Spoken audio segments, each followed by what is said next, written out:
So it's David Bryden with Results, and I'm really pleased to be here tonight with all the sponsors of this terrific event at the Corcoran Gallery commemorating World TB Day and honoring TB champions.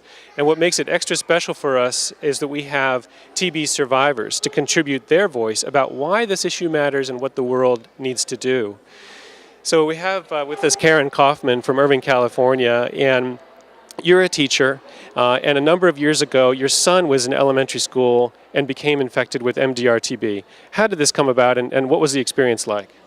His teacher had been traveling over the summer and came back to school with a cold and was in and out of school getting treatment from doctors. They thought she had bronchitis, pneumonia, and after about 4 months they diagnosed her with multi-drug resistant tuberculosis. And at that time she had been teaching a classroom of 30 kids and teaching after school classes, and they tested the children, and 31 kids at the school were infected, including my son.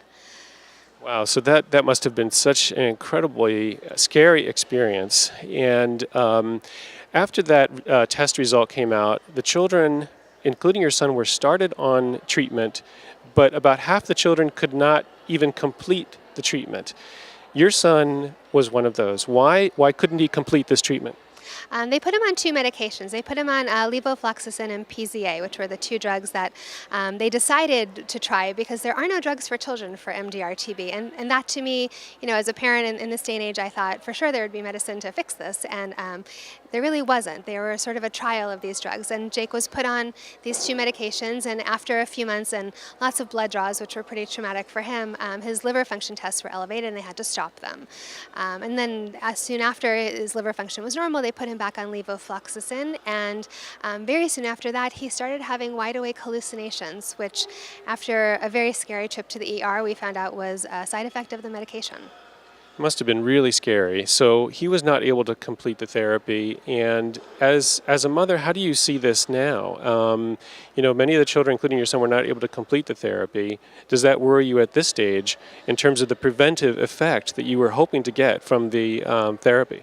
Yeah, I mean, the scariest thing for me, I think, as a parent, when we go back and ask the doctor, so is the infection gone? And they say, we don't know. And I ask, well, can you tell? And there's no way to know. And so, we tried to do what the doctors recommended and take these medications. And, unfortunately, we had to stop. But there's no way to know if the infection is gone from his body. And, as a parent, I just worry, in the future, will it turn to active tuberculosis? And, we just have to try to keep him really healthy, and he won't smoke and take care of himself. But, as a parent, I think it's always in the back of my mind because there were no medications that were, for kids to treat this, and this is sort of what we're left with. It's incredible to think that over half of the U.S. states have had outbreaks in schools so far this year. It's only a matter of time before there's another one of the kind that you had. So this week you've been visiting with members of Congress and presenting your experience along with Jake. What has been your message to Congress, and what kind of response do you hope to get? My message has been that there needs to be funding and development of medications that are specifically made for children. I think that's really been lacking up to this point. There's nothing specific for them, and the doctors are left to sort of pick and choose and try their best.